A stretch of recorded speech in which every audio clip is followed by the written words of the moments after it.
ఒకప్పుడు తిరుమల తిరుపతి దేవస్థానానికి వివిధ సేవలకు సంబంధించినటువంటి సిబ్బందిని పెట్టుకోవడం వల్ల పెద్ద భారం అయ్యేది. లైక్ అన్నదానానికి ఎందుకు పొద్దునుండి రాత్రి దాకా పెట్టేవాళ్ళు గాదంటే, 3 షిఫ్టులు పెట్టుకుంటే డబ్బులు బోలెడంత అవుతది. అందులో కనీసం వడ్డించేవాళ్ళు, వండేవాళ్ళు వీళ్ళందరూ కలిపితే ఓ 500 మంది అంటే గనక ఖర్చవుతది అన్నటువంటి ఉద్దేశం. 3, 500, 1500 అన్నటువంటి ఉద్దేశంతో ఆగేవాళ్ళు. అప్పట్లో నేను రైజ్ చేసిన పాయింట్ అదే. శ్రీవారి సేవకుల చేత వడ్డించుకోవచ్చు కదా! చాలామంది ఆ పని జేయడానికి సిద్ధపడతారు గదా! అన్నటువంటిది.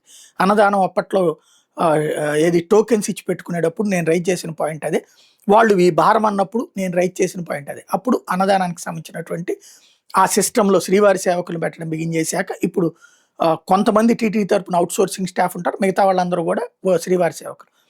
అలాంటి ఒక చక్కటి ఇప్పుడు పొద్దున టిఫిను, మధ్యాహ్నం భోజనం, రాత్రి భోజనం అన్నీ అక్కడే లభిస్తున్నాయి. వితౌట్ టోకెన్ ఎళ్లి తీసుకోవచ్చనమాట. మనకి దర్శనం కాకపోయినా ఇక్కడ ఈలోపు తినేయొచ్చు. ఖర్చు లేకుండా జరిగేటటువంటి ప్రక్రియ. అది ఒక యాస్పెక్ట్. రెండోదొచ్చేటప్పటికి ఇప్పుడు ఇంకొక అద్భుతమైన ఆలోచన చేస్తోంది తిరుమల తిరుపతి దేవస్థానం.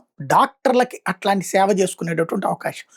తిరుమల తిరుపతి దేవస్థానంకి సంబంధించినటువంటి హాస్పిటల్స్‌లో స్పెషలిస్టులు, దేశంలో స్పెషలిస్టులు, ఇతర రాష్ట్రాలు అంటే మన రాష్ట్రంలో స్పెషలిస్ట్ కాకుండా ఇతర రాష్ట్రాల వాళ్ళు కావచ్చు, విదేశాల్లో ఉన్నవాళ్ళు కావచ్చు, ఒక వారం రోజులు పనిచేయడానికి అప్లికేషన్ పెట్టుకుంటే వాళ్ళకి అనుమతిస్తారు. వాళ్ళు ఆ తిరుమల తిరుపతి దేవస్థానానికి సంబంధించినటువంటి 4, 5 ఆసుపత్రులు ఏవైతే ఉన్నాయో, ఆసుపత్రుల్లో ఉచితంగా సేవలందించాలి.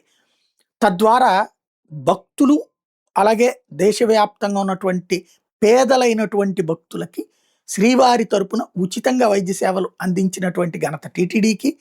అదే సందర్భంలో ఆ టీటీడీకి ఉచిత సేవలు అందించినటువంటి పుణ్యం ఆ డాక్టర్లకే వస్తుంది.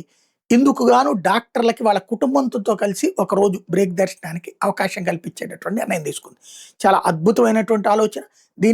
దీనికోసం ఇద్దరు స్టాఫ్‌ని కూడా పెడుతున్నట్టయితే దీన్ని తప్పుడు ప్రజగా వినియోగించుకోకుండా, దీన్ని వేరేగా వాడుకోకుండా జాగ్రత్తలు తీసుకోవాల్సిన అవసరం అయితే ఉంది. బట్ తిరుమల తిరుపతి దేవస్థానం ఇట్లాంటి వాటిట్లో జాగ్రత్తలు తీసుకుంటుంది.